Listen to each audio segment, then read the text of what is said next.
नमस्कार दोस्तों, स्वागत है आप सभी का एक बार फिर से हमारे यूट्यूब चैनल पे। मेरा नाम है सुमित मुरारी। आशा करता हूँ आप लोग अच्छे होंगे, आपकी तैयारी अच्छी चल रही होगी। तो देखिए, आज से एक नई स्टार्ट करने जा रहे हैं सीरीज हम, जिसका नाम है उत्तराखंड जिला सीरीज। ठीक है, तो उत्तराखंड जिला सीरीज काफ़ी इंपॉर्टेंट होगी आप लोगों के लिए। ठीक है, उत्तराखंड जिला सीरीज। देखिए, इसके अंतर्गत होगा क्या, हम जो डिस्ट्रिक्ट हैं उत्तराखंड के, इनको डिटेल में पढ़ेंगे। कुछ इंपॉर्टेंट चीज़ है, आपको इसके बारे में पता भी होगा, बट नहीं पता है तो आप जहाँ पे कुछ नई चीज़ें लग रही हैं तो आपको वहाँ पे नोट्स भी बनाने हैं।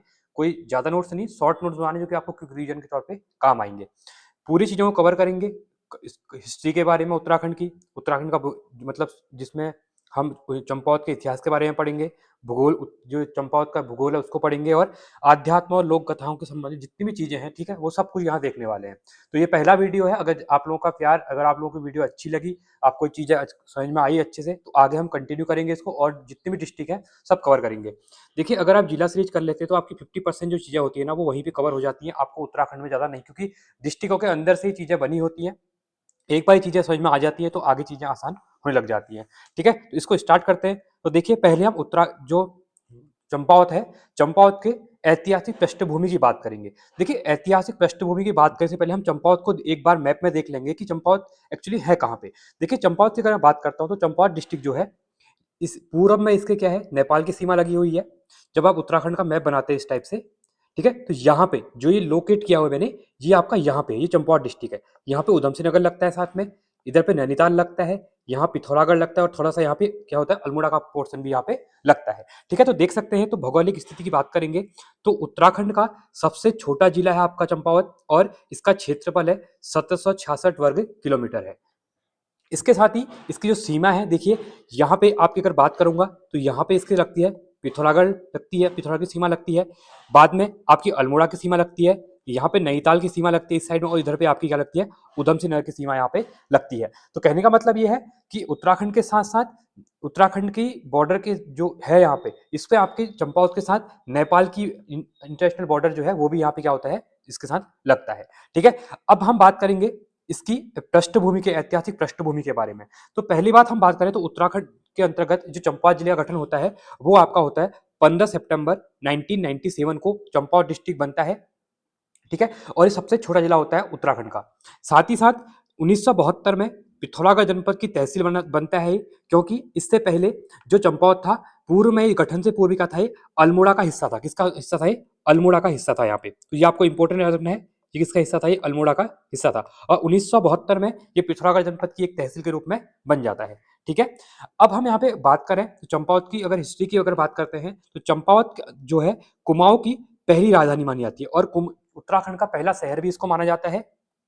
और कुमाऊं की पहली राजधानी भी चंपावत को आया था, और चंद्रवंश के जो राजा थे, सोमचंद, जिनके द्वारा चंद्रवंश की स्थापना की गई थी, इनके द्वारा इस शहर को क्या हुआ था, यहाँ पे बसाया गया था। और यहाँ पे एक क्या है आपका, राजबुंगा किला है चंपावत के अंतर्गत ही, जो कि काफी इंपॉर्टेंट एग्जाम के लिए हो जाता है।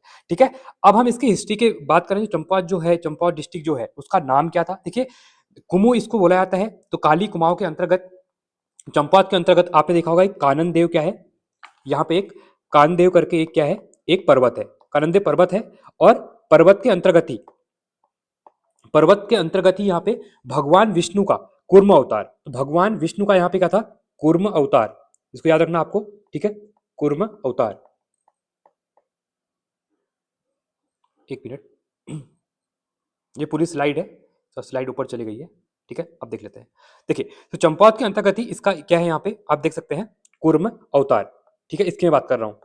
तो कूर्म अवतार की अगर बात करेंगे तो, और चंपावत का जो प्राचीन नाम था वो कुमू था। और कुमू क्यों पड़ा, क्योंकि ये काली नदी के किनारे पे है, जिसे मैंने आपको बताया। तो यहाँ पे क्या था, पिथौरागढ़ से जो काली नदी आती है, ठीक है, यहाँ पे जाके ये, यहाँ पे इसको काली कहते हैं। बट जैसे ही चंपावत के अंतर्गत ब्रह्मदेव मंडी यहाँ पे टनकपुर के अंतर्गत पहुंचती है, तो यहाँ पे इसको कह देते हैं शारदा रिवर। क्या कहते हैं इसको, शारदा रिवर कहते हैं, शारदा नदी भी इसको कह सकते हैं। ठीक है, तो इस यहाँ से उत्तराखंड के अंतर्गत जो हम बात कर रहे हैं, चंपावत डिस्ट्रिक्ट की बात कर रहे हैं, तो इसको यहाँ पे कहा जाता है काली कुमू, या फिर काली कुमाऊं भी इसको कहा जाता है। काली कुमाऊं पहले चंपावत के लिए नाम था, बाद में पूरा एरिया ही काली कुमाऊं के अंतर्गत यहाँ पे आने लग गया है। ठीक है, चंपावत के अंतर्गत ही एक नदी है यहाँ पे, जो चंपावती नदी है। चंपावती नदी के नाम पे ही चंपावत का नाम क्या पड़ा है, चंपावत का नाम यहाँ पे पड़ा हुआ है। और कहा जाता है कि राजा की बेटी चंपावती के नाम पे पड़ा है। चंपावती नदी भी है, और चंपावती नदी क्यों पड़ा, क्योंकि यहाँ पे जो राजा थे पहले, उनकी बेटी का नाम क्या था, चंपावती यहाँ पे था करके। चंपावत के अंतर्गत हम बात करते हैं तो एक गोलेचौड़ का मैदान है, आगे भी हम इसको पढ़ेंगे। गोलेचौड़ का मैदान है, और यहीं पे गोलेचौड़ के मैदान के पास में ही क्या है, गोलू देवता का मंदिर भी है। क्या है यहाँ पे, गोलू देवता का यहाँ पे क्या है, मंदिर भी है। ठीक है, काफी इंपॉर्टेंट है, क्वेश्चन पूछा जाता है। तो चंपावत के अंदर गोलू देवता का मूल निवास अगर पूछेगा तो आप लोग चितई मंदिर नहीं करेंगे, वहां पे बात चितई मंदिर जो अल्मोड़ा वाला है उसकी बात नहीं करेंगे। मूल निवास की अगर बात करेंगे तो आप चंपावत की बात करेंगे। ठीक है, मूल निवास चंपावत में। और गोलू देवता के 3 मंदिर है। गोलू देवता का एक मंदिर है आपका चंपावत में, एक आपका चितई अल्मोड़ा में, और एक घोड़ाखाल मंदिर जो नैनीताल में है। तो 3 मंदिर यहाँ पे देखने को आपको मिलते हैं। ठीक है, अब हम बात करेंगे इसकी भौगोलिक स्थिति की। अगर बात करते हैं तो मैंने आपको पहले इसके बता दिया है कि इसका जो क्षेत्रफल है 766 किलोमीटर है। सबसे छोटा जिला यहाँ पे चंपावत है उत्तराखंड का, और 4 जिलों से कितनी सीमाएं, 4 जिलों से इसकी सीमाएं लगती है। आपको याद रखना है 4 जिले कौन कौन से हैं, पिथौरागढ़, अल्मोड़ा, नैनीताल और उधमसिंह नगर। और पूरब में क्या है, इसकी नेपाल से अंतरराष्ट्रीय सीमा लगती है आपकी, नेपाल से यहाँ पे इसकी सीमा लगती है। इसी में चंपावत में एक दर्रा भी है, इस दर्रे को भी आपको याद रखना है। तो पिथौरागढ़ और चंपावत को जोड़ने वाला जो दर्रा है, ठीक है, चंपावत को जोड़ने वाला जो दर्रा है आपका, उसका नाम है लाप्सा दर्रा। कौन से, लास्पा दर्रा, लास्पा दर्रा है। ठीक है, तो इंपॉर्टेंट है, आपको इसके बारे में भी यहाँ पे क्या करना है, याद रखना है। इसी के साथ ही चंपावत के अंतर्गत एक घाटी है, घाटी का नाम आपको दिखाता हूँ यहाँ पे मैं। ठीक है, तो घाटी जो है उसको कहते हैं कोइराला घाटी, कोइराला, कोइराला घाटी। और यहीं पे एक चंपावत के साथ ही एक कोइराला नदी भी है यहाँ पे, जहाँ चंपावत के अंदर पानी वगैरह आता है। तो इसी घाटी में नदी भी है, और इसका नाम है कोइराला घाटी यहाँ पे है। ठीक है, अब एक इंपॉर्टेंट चीज यहाँ पे और देख लेते हैं। चंपावत के अंतर्गत ही हम बात करेंगे तो यहाँ पे पांडवों की एक बीड़ी है। अब बीड़ी क्या होता है, तो यहाँ पे देखते हैं पांडवों की बीड़ी। तो बीड़ी का मंदिर होता, बीड़ी का मतलब होता था यहाँ पे कुंड। क्या होता था, कुंड होता था। कहा जाता है कि यहाँ पे पांडवों के द्वारा यहाँ पे क्या किया था, यहाँ पे यज्ञ वगैरह किए गए थे, इसलिए इसको बीड़ी भी यहाँ पे कहा जाता है। पूजा पाठ वगैरह करते थे यहाँ पे। ठीक है, और स्थानीय भाषा जो है, जो स्थानीय भाषा में बीड़ी जो होता है उसका मतलब होता है कुंड होता है। ठीक है, तो ये काफी इंपॉर्टेंट है, इसको आपको याद यहाँ पे रखना है। और यहीं पे लोहावती लोहाघाट से यहाँ पे साथ में देखिए, अब एक बार मैं आपको इस एरिया के बारे में कुछ चीजें बता देता हूँ। ये चंपावत है, तो इसके अंतर्गत ही आपको यहाँ पे एक जगह का नाम पड़ता है, ये आपका लोहाघाट। आगे पढ़ेंगे हम, काफी ऐतिहासिक जगह है लोहाघाट। इसी के पास में ही, लोहाघाट के पास में एबॉट माउंट पर्वत भी है, एबॉट माउंट। और इसी के साथ ही यहीं पे चंपा लोहाघाट के अंतर्गत ही आपका क्या है, मायावती आश्रम भी है। क्या है आपका, मायावती आश्रम भी है। इसके बारे में आगे पढ़ेंगे। इसके साथ ही यहीं पे आप देखेंगे तो यहाँ पे आपको देखने को मिलता है देवीधुरा का मंदिर देखने को मिलता है, जहाँ पे पासा युद्ध हो, देवीधुरा का मंदिर देखने को मिलता है। इसके साथ ही आप जब इधर आते हैं इस साइड में, तो यहाँ पे आपको मीठा रीठा साहिब देखने को मिलता है। मीठा रीठा साहिब दिखने को मिलता है, रीठा रीठा साहिब। ठीक है, ये भी इंपॉर्टेंट है। ये पॉइंट उत्तराखंड के अंतर्गत, सॉरी चंपावत के अंतर्गत काफी इंपॉर्टेंट है। इसी के अंतर्गत जब आप यहाँ पे आते हैं, इस जगह पे आपको पड़ता है श्यामला ताल। श्यामला ताल जगह है यहाँ पे, और यहाँ पे कहीं ना कहीं एक जगह पड़ता है चंपावत शहर। ठीक है, काफी इंपॉर्टेंट है। ये कुछ चीजें हैं आपको याद यहाँ पे रखनी है, जो कि चंपावत डिस्ट्रिक्ट के अंतर्गत मेन मेन चीज आपको मैंने यहाँ पे बता दी है। ठीक है, आगे हम इनके बारे में देखते रहेंगे। तो प्रमुख नदियों की अगर बात करते हैं तो गड़की गाड़, चंपावती और काली नदी है। प्रमुख दर्रों की बात करेंगे तो लास्पा दर्रा, जो कि चंपावत और पिथौरागढ़ को यहाँ पे क्या करता है, जोड़ता है यहाँ पे। ठीक है, आगे देखते हैं। तो ये पौराणिक महत्व की अगर बात करते हैं तो महाभारत और अवतार। तो देखिए, ये आपका क्या है, कुमु अवतार। मैंने कहा था ना कछुए के आकार में कुर्मा अवतार, तो कुर्मा अवतार काननदेव पर्वत पर भगवान विष्णु का कुमा अवतार हुआ, इसी कारण इस क्षेत्र का नाम कुमु पड़ा। क्लियर है। पांडवों की बीड़ी की बात करता हूं तो महाभारत काल में पांडवों ने यहाँ जुआ खेला था, और बीड़ी का अर्थ होता है यहाँ पे कुंड होता है, तो काफी इंपॉर्टेंट, इसको याद रखना।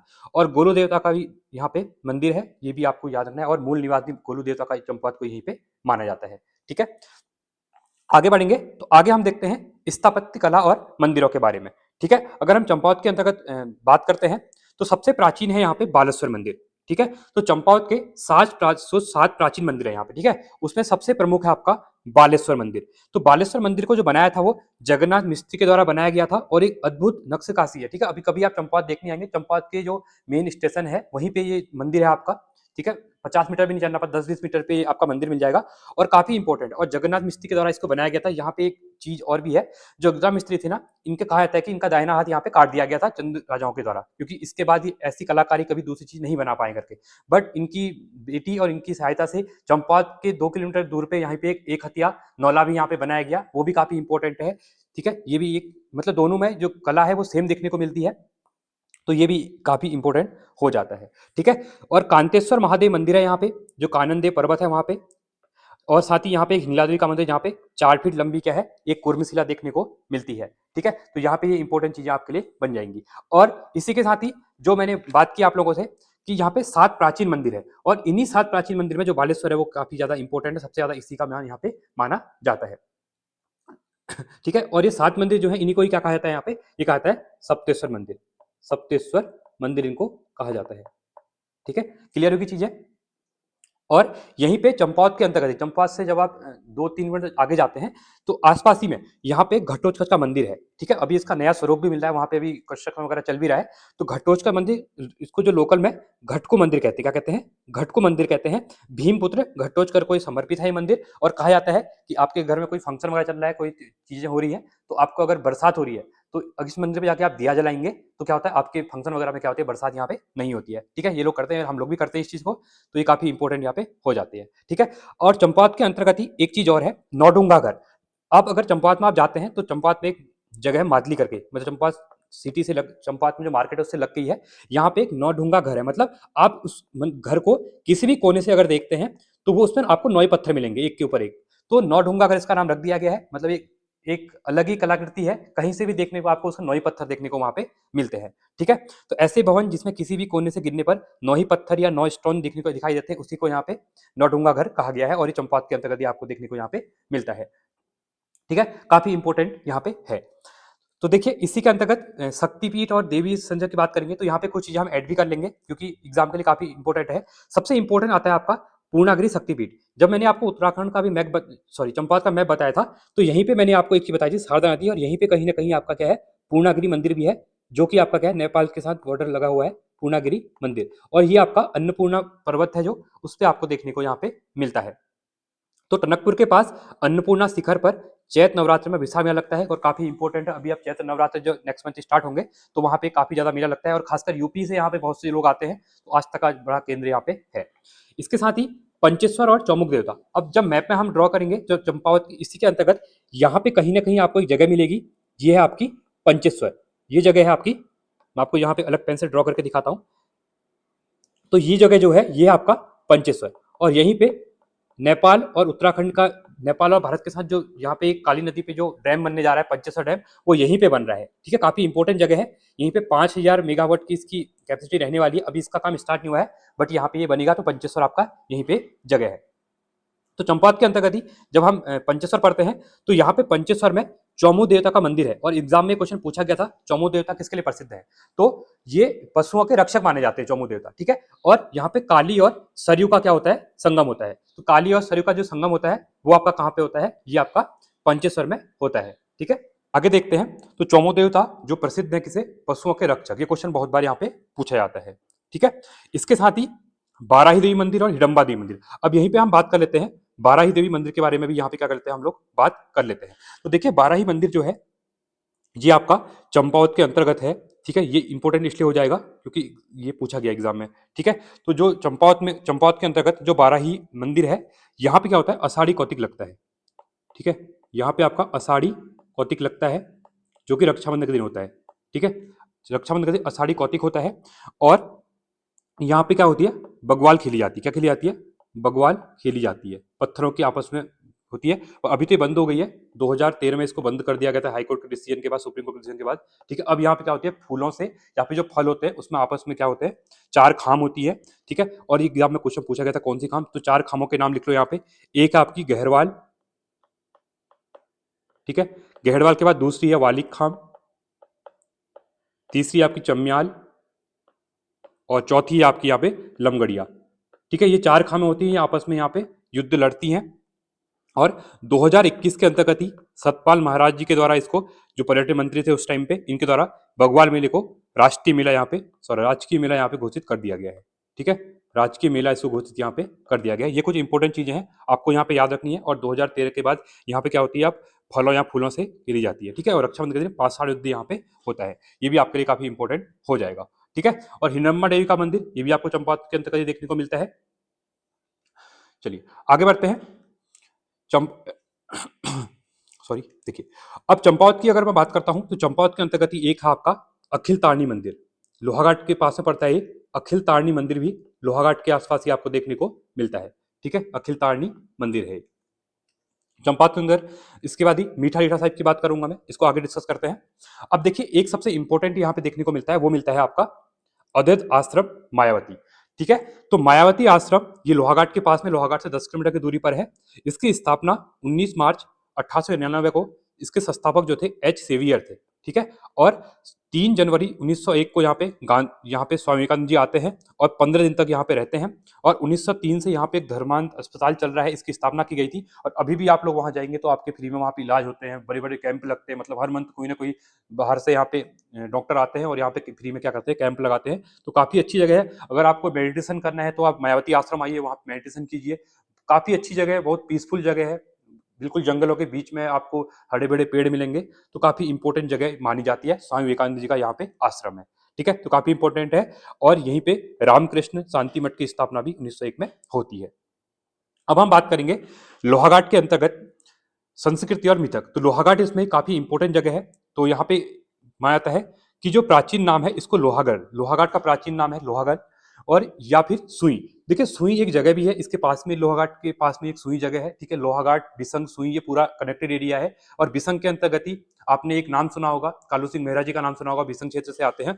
और यहीं पे इसी के अंतर्गत एक कर्णकिरात जगह है यहाँ पे। ठीक है, कर्णकिरात नहीं, यहीं पे आपको जो आपका कोट किला है, कोटमारा या फिर बाणसू का किला, वो आपको यहीं पे देखने को मिलता है। जैसे आपको दिख रहा है ना, ये तो आप एआई वाली जनरेटेड इमेज है, बट ये ऐसी झील अभी लोहाघाट में कोली जी झील बनी है, वो सेम ऐसी बनी है। ये लोहाघाट है, ये कोली शहर है, और इसके पास में यहाँ पे 1 किलोमीटर यहाँ पे लोहाघाट देखने को मिलता है आपको। और यहाँ पे झील बनी हुई है। और इसी रूट से आप आगे जाते हैं तो इस पहाड़ पे आपको यहाँ पे मिलता है वाणासु का किला देखने को मिलता है। तो काफी अच्छी जगह है, कभी लोहाघाट जाएंगे तो आप लोग इसके बाद देखना, तो आपको काफी पीसफुल जगह यहाँ पे देखने को मिलेगी।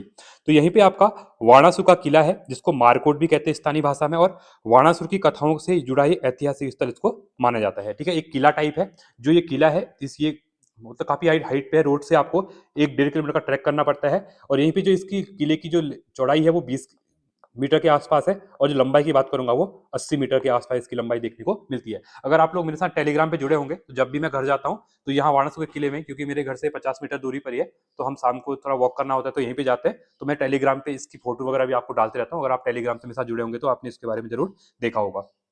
अब लोहाघाट के अंतर्गत ही एक एबर्ट माउंटेन जगह भी है। ठीक है, तो ऑस्ट्रियाई नागरिक एबर्ट थे, उनके द्वारा इस शहर को बसाया गया है। यहाँ पे एक चर्च भी है। ठीक है, और यहाँ पे एक भूतिया बंगला भी कहते हैं। अभी काफी आप लोग आजकल आजकल इतने ज्यादा ब्लॉगर हो गए हैं कि वो रात को वहाँ पे जा रहे हैं। डॉक्टर मॉरिस करके एक थे, बताया जाए कि वहाँ पे अभी उनकी आत्माएं वगैरह ऐसे घूमती है, ऐसा कुछ कहा जाता है। अब वो मिथक है, पता नहीं क्या, मैं तो रात तो गया नहीं हूँ कभी, पर काफी अच्छी जगह है। अभी तो यहाँ पे हट वगैरह बनने लग गए यहाँ पे। बड़े दूर दूर से यहाँ पे क्या होते हैं, जो पक्षी वैज्ञानिक होते हैं वो भी यहाँ पे आते हैं। यहाँ पे एस्ट्रो चीजें वगैरह होती रहती हैं। तो काफी फेमस जगह हो चुकी है अभी, और वो काफी ठंडी जगह है। थोड़े से भी मतलब बारिश होती है तो यहाँ पे क्या होता है, बर्फ गिर जाती है। ठीक है, और यूरोपियन शैली में ये क्षेत्र यहाँ पे बना हुआ है। लोहाघाट के अंतर्गत ही आस्था का केंद्र है एक रिकेश्वर महादेव मंदिर। ठीक है, ये भी काफी इंपॉर्टेंट है। और इसी में एक है, जब आप लोहाघाट से चंपावत साइड जाएंगे तो यहाँ पे एक मानेश्वर जगह है, उसको भी पशुओं के रक्षक के रूप में माना जाता है, मानेश्वर मंदिर को ही। ये भी काफी इंपॉर्टेंट आपको देखने को मिल जाता है। ठीक है, आगे देखते हैं। इसके बारे में हम पढ़ चुके हैं, बगवाल मेले के बारे में। पाषाण युद्ध की परंपरा यहाँ पे रही है। देवीधुरा, बाराही देवी मंदिर और रक्षाबंधन पे ये मेला यहाँ पे लगता है। तो बाग चीजों के बारे में देख लिया हमने। चारों खामों की बात हमने कर ली, गहरवाल खाम, वालिक खाम, चम्याल खाम और लमड़िया खाम। आपके रिवीजन के लिए मैंने ये बनाई है स्लाइड, तो आपको टेलीग्राम पे मिल जाएगी। तो बाद में आप इससे क्या कर रिवीजन कर सकते हैं, क्योंकि देखिए चंपावत डिस्ट्रिक्ट में ना इतनी चीजें इंपॉर्टेंट है, ये सब स्लाइड में आ चुकी है। बाकी तो जो एडिशनल चीजें है वो आपको यहाँ पे लिख के मैं बता ही रहा हूँ। अगला है आपका इसी में, तो आधुनिक बदलाव क्या हुआ है अभी। जो बगवाल मेला है मैंने आपको बता दिया, 2000 उच्च न्यायालय के द्वारा 2013 में यहाँ पे जो पत्थरों की वर्षा होती थी, पत्थरों एक दूसरे को मारते थे, काफी ज्यादा खून बहता था, तो वो अब बंद कर दिया गया है। अब यहाँ पे फलों की और फूलों की वर्षा होती है। बट अभी भी इसमें है, बीच बीच में कुछ पत्थर, लोग जो पुराने लोग हैं अभी भी कुछ पत्थर लेके आते हैं, और आपस में 10-15 मिनट ही चलती है यहाँ पे बगवाल, तो कुछ ना कुछ थोड़ा बहुत तो यहाँ पे पत्थर वगैरह भी चलते रहते हैं। ठीक है, और 2021 में इसको राजकीय मेला घोषित कर दिया गया है। काफी इंपॉर्टेंट है। अब आगे बढ़ते हैं हम प्राकृतिक सौंदर्य के बारे में। उत्तराखंड जो आपके चंपावत डिस्ट्रिक्ट है, इसमें प्राकृतिक सौंदर्य के बारे में देखते हैं। तो यहाँ पे एक सबसे इंपॉर्टेंट है, प्रमुख तालों की बात करेंगे। तो पहले तो मैंने आपको बता दिया कि कोरीडेह झील जो है चंपावत की प्रमुख कृत्रिम झील है। अब क्वेश्चन कभी कभी पूछ लेगा कौन सी कैसी झील है, तो ये कृत्रिम झील है, और अभी ये 1 साल पहले स्टार्ट हुई है। ठीक है, तो लोहाघाट से 2 किलोमीटर दूरी पर ये है। जो आप अगर चंपावत से जब चंपावत से जब आप देवधुरा को आएंगे या हल्द्वानी को आएंगे तो यहाँ पे लोहाघाट से 2 किलोमीटर 1 किलोमीटर दूरी पे आपको ये कृत्रिम झील देखने को मिलती है और काफी इंपॉर्टेंट है। अभी यहाँ पे बोटिंग वगैरह भी होती है, तो आप कभी वेकेशन पे यहाँ पे हॉलीडेज वगैरह मनाने आ सकते हैं। ठीक है, झिलमिल ताल की बात करेंगे तो इसकी आकृति एकदम गोल है, राउंड शेप में है। और झिलमिल ताल कहाँ पे पूछेगा तो ये भी आपका चंपावत में देखने को मिलता है। सबसे इंपॉर्टेंट है श्यामला ताल, यहाँ पे सफेद कमल है वो खिलते हैं और सफेद रंग के कमल के कारण ही ये काफी इंपॉर्टेंट हो गया है। यहाँ पे ही आपका एक झूला मेला लगता है और यहाँ पर भी आपका क्या विवेकानंद आश्रम है। आप कंफ्यूज नहीं होना है, चंपावत में 2 जगह पे विवेकानंद जी का आश्रम है, एक मायावती आश्रम लोहाघाट में है जो, और एक आपका ये आपका पड़ता है सुगीडांग में। ठीक है, काफी इंपॉर्टेंट है, श्यामला ताल सुगीडांग की जगह है। इसके बाद टनकपुर आ जाता है आगे, और यहीं पे अभी एक वाइन फैक्ट्री भी लग रही है, काफी इंपॉर्टेंट हो जाएगा। और उत्तराखंड का जो कुमाऊं का चेरापूंजी जी कहा जाता है ना, वो इसी को कहा जाता है। किसको? श्यामला ताल, मतलब ये सुगीडांग को। ये सुगीडांग में श्यामला ताल पड़ता है, तो सुगीडांग में भी ज्यादा बारिश होती है, इसलिए इसको चेरापूंजी भी यहाँ पे कहा जाता है। ये भी आपको यहाँ पे क्या करना है, याद रखना है। ठीक है, अब हम आप करेंगे, काफी ऐतिहासिक शहर है टनकपुर शहर, पहाड़ों का प्रवेश द्वार इसको कहा जाता है। इसके बाद पहाड़ स्टार्ट हो जाते हैं। तो इसके अंतर्गत देखिए, इसका जो पुराना नाम का ग्रासगंज था टनकपुर का नाम। और इतिहास में अगर बात करते हैं इसके, तो 1890 में अंग्रेज सैलानी टलक के द्वारा इसको बसाया गया था। किसने बसाया था? टलक के द्वारा इसको बसाया गया था। और फिलहाल इसका जो अभी नाम है, संशोधित नाम है, टनकपुर है। इसको टलपुर का भी यहाँ का कहा था, बट अभी इसको टनकपुर कहते हैं। टनकपुर मंडी करके फेमस है, काफी अच्छी जगह है। ठीक है, भौगोलिक क्षेत्र की अगर बात करते हैं तो सागर नदी के तट पर ये बसा हुआ शहर है, और यहाँ से आप नेपाल भी जा सकते हैं। और 1880 में पुरानी जो ब्रह्मदेव मंडी थी बाढ़ में तबाह हो गई थी, तो यहीं पे उसके पास में ये पड़ती है। और इसके पास में ही आपका पूर्णागिरि मंदिर है, जो पहाड़ों का मुख्य प्रवेश द्वार भी यहाँ पे है, और काफी इंपॉर्टेंट जगह आपने को देखने को ये मिलती है। अब अभी हमने 1009 की बात की थी, उसके बारे में थोड़ा चीजें देख लेते हैं। तो शिल्पकार जो थे इसके जगन्नाथ मिस्त्री, और उनकी बेटी का नाम था कस्तूरी। इनके द्वारा इसको बसाया गया था, क्योंकि जब बालेश्वर मंदिर बनाया गया था चंद्र राजा के द्वारा इनके हाथ काट दिए गए थे, क्योंकि ऐसी कलाकृति दोबारा ना बना पाए करके। पर इनके द्वारा इनकी बेटी की सहायता के द्वारा इनके द्वारा फिर एक हथियानौला बनाया गया, और काफी इंपॉर्टेंट है कलाकृति। आपको देखनी है तो आप जरूर एक बार यहाँ पे जाइएगा। बालेश्वर मंदिर की सुंदरता देख, मैंने इसके बाद बता दिया है, इनका दाहिना हाथ काट दिया गया था चंद्र राजा के द्वारा, और मिस्त्री ने एक हाथ से ही एक भव्य नौला बना दिया गया, और काफी इंपॉर्टेंट यहाँ पे नया था। ठीक है, तो काफी इंपॉर्टेंट आपको ये देखने को मिलेगी। अब गुफाएं और पुरातात्विक रहस्य की अगर बात करते हैं, तो चंपावत के अंतर्गत ही आपका एक पाताल रुद्रेश्वर गुफा है। अगर क्वेश्चन पूछता है पाताल भुवनेश्वर पूछेगा तो वो आपका पिथौरागढ़ हो जाएगा, गंगोली हाट में। अगर पाताल रुद्रेश्वर गुफा पूछता है तो इसकी खोज 1993 में होती है।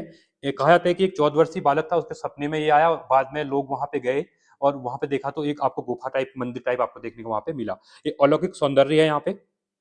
अन्य स्थलों की बात करते हैं चंपावत के अंतर्गत, तो ग्यूड़ी गुफा देवधुरा में देखने को मिलती है। झिझाई ताम्रपत्र, इसका संबंध चंपावत से है, चंपावत से प्राप्त हुआ है। और सबसे इंपॉर्टेंट है यहीं पे फटकशिला मंदिर। देखिए, अब ये लोहाघाट के अंतर्गत ही जब आप देवधुरा आते हैं रास्ते में, तो आपका एक फटकशिला मंदिर देखने को मिलता है। ये एडी का मंदिर है, और चंपावत डिस्ट्रिक्ट में ही एडी के 2 मंदिर है। सबसे बड़ा है एडी व्यानधुरा का मंदिर, जो ही चंपावत में देखने को मिलता है, और यहीं पे एक है फटकशिला। ये दोनों सेम माने जाते हैं कि इनकी उत्पत्ति फटकशिला से, कहते हैं कि शिला जो आई वो यहाँ पे आके रुक गई। तो ये फटकशिला मंदिर मतलब एडी मंदिर है। ठीक है, तो काफी इंपॉर्टेंट आपको देखने को ये मिलता है।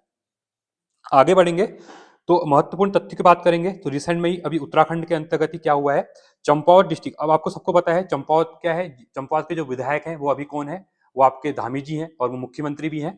तो उत्तराखंड का 25वां आदर्श जनपद घोषित कर दिया गया है इसको। इको टूरिज्म और चाय दूध के लिए काफी फेमस है, तो ये काफी इंपॉर्टेंट आपके लिए हो जाएगा यहाँ पे। ठीक है, और यहाँ पे ही यू कास्ट के द्वारा ही, ठीक है, यू कास्ट के द्वारा ही यहाँ पे चंपावत में आजीविका करने के लिए सिप्टी ग्राम सभा जो है, ठीक है, सिप्टी ग्राम सभा के अंतर्गत ही यहाँ पे एक टेक्नोलॉजी रिसर्च सेंटर, ठीक है, टेक्नोलॉजी रिसोर्स सेंटर स्थापित किया जा रहा है। ठीक है, काफी इंपॉर्टेंट है, इसको भी याद रखना है। वह और एक यहाँ पे क्या है, खरकार की, इन दोनों जगह पे ये चीजें बनाई जा रही हैं। ठीक है, क्या बनाया जा रहा है, ये बनाया जा रहा है टेक्नोलॉजी रिसोर्स सेंटर यहाँ पे बनाया जा रहा है, तो काफी इंपॉर्टेंट आपके लिए हो जाएगा। और चंपावत ही सबसे कम ग्राम पंचायतों वाला जिला भी है आपका चंपावत। और 1928 के अंतर्गत शारदा नहर जो है वहीं पे आपका क्या हुई है, यहाँ पे एक शारदा नहर भी निकाली गई है। यहाँ पे क्या है, आपके इलेक्ट्रिसिटी जनरेट होती है, और जो आपका उधम सिंह नगर खटीमा आसपास है, बनबसा है, वहाँ पे जो खेती बाड़ी जो होती है उसके लिए भी यहाँ पानी दिया जाता है। ठीक, काफी इंपॉर्टेंट है। और इसकी उद्घाटन क्या था, मलकम हैली के द्वारा इसका उद्घाटन किया गया था। कब? 1928 में शारदा नहर बनी थी। ठीक है, आपको याद रखना है। और रानी का चबूतरा कहाँ है, यह भी आपको चंपावत में देखने को यहाँ पे मिलता है। आगे देखते हैं हम, आई होप आपको चीज़ें समझ में आ रही होंगी, ठीक है। थोड़ा स्पीडली कर रहा हूँ बट ये चीज़ें आपने पढ़ी हुई भी होंगी, आपको रिवीजन के तौर पे है, तो आप लोग सजेशन दे सकते हैं, कुछ चीज़ें ऐड करनी है या धीरे जो भी चीज़ें करनी है आप कमेंट सेक्शन में करेंगे। अगले से जो वीडियो स्टार्ट होंगी, जो अलग नेक्स्ट डिस्ट्रिक्ट होंगे, तो वहाँ पे आपको चीज़ें उसको इम्प्लीमेंट करके चीज़ें बताई जाएंगी, ठीक है। तो देखिए देवभूमि का आध्यात्मिक हृदय इस चंपावत को माना जाता है, और चंद राजाओं की ऐतिहासिक उद्गम स्थली भी चंपावत को माना जाता है, और स्वामी विवेकानंद की प्रिय तपस्थली भी इसको माना जाता है, और साथ ही साथ स्थापत्य और लोक संस्कृति का एक बेजोड़ संगम भी इसको यहाँ पे माना जाता है। एड़ीधुरा के बारे में मैंने बता दिया है, नरसिंह राणा एक मंदिर है यहीं पे, ठीक है, उसके बारे में भी आपको इसके बारे में मैंने बता दिया है। तो ये कुछ इंपॉर्टेंट चीजें थी चंपावत के बारे में जो कि मैंने आपको यहाँ पे बता दी है। इसके साथ ही कुछ एडिशनल चीजें हैं, मैं वो आपको लिखा देता हूँ, आप यहाँ पे साथ में इसको नोट भी कर सकते हैं, ठीक है।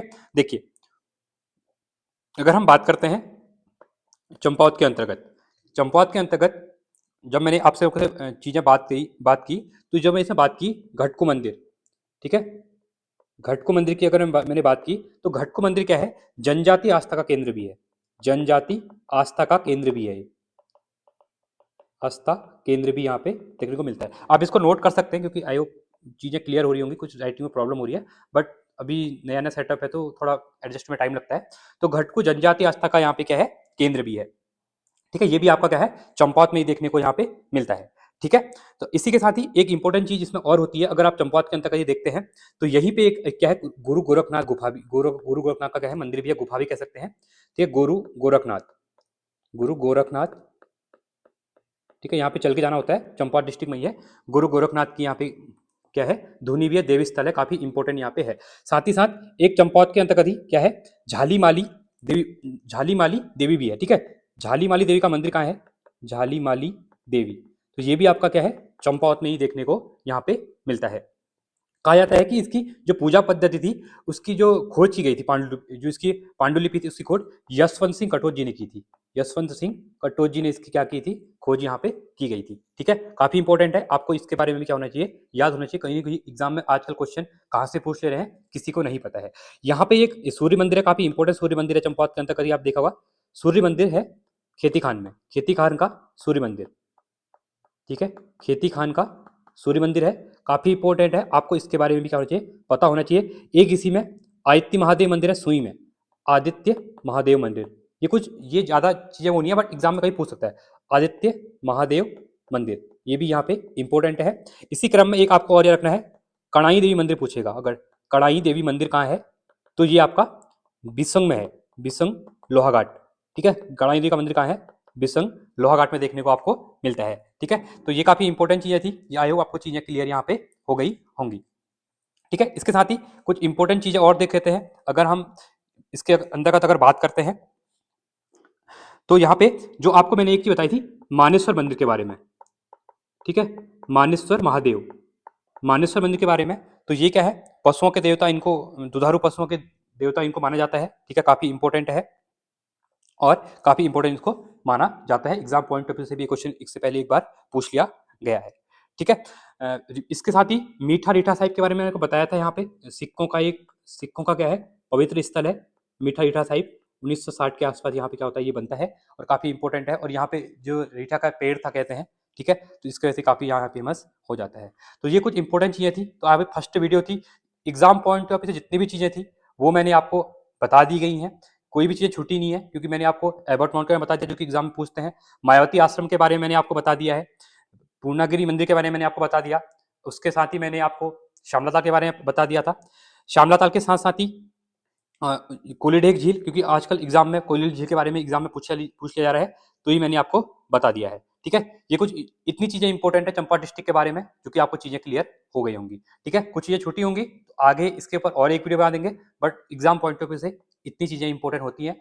आपको ये वीडियो कैसी लगी आप लोग जरूर कमेंट करें, अगर आपको वीडियो पसंद आ रही है तो आगे भी मैं इसी क्रम में जो बाकी पिथौरागढ़ डिस्ट्रिक्ट या उत्तराखंड के जो बाकी 12 जिले बचे हुए हैं उनकी भी वीडियो लेके आऊंगा आप लोगों के लिए, बट आप लोगों का सपोर्ट चाहिए, अगर आप लोगों का सपोर्ट रहता है तो जल्दी हम चीज़ें करेंगे और आपको चीज़ें आराम से यहाँ पे क्या हो जाएंगी, याद हो जाएंगी। इसकी पीडीएफ जो है वो आपको टेलीग्राम पे मिल जाएगी, सुमित मुरारी के नाम से पीडीएफ चैनल है, आप वहाँ पे चैनल को ज्वाइन कर लेना और जो भी आपके सजेशन है आप यहाँ बता सकते हैं, क्योंकि मैं भी आप लोग के यहाँ पे नया हूँ इसके साथ ही पढ़ाने में, तो कुछ चीज़ें छूट भी जाती होंगी, तो कुछ चीज़ें अगर कुछ मिस होती हैं तो आप लोग बता सकते हैं, ठीक है। तो चलिए आज के इतना ही रखते हैं, थैंक्स फॉर वॉचिंग। जय हिंद, वंदे मातरम।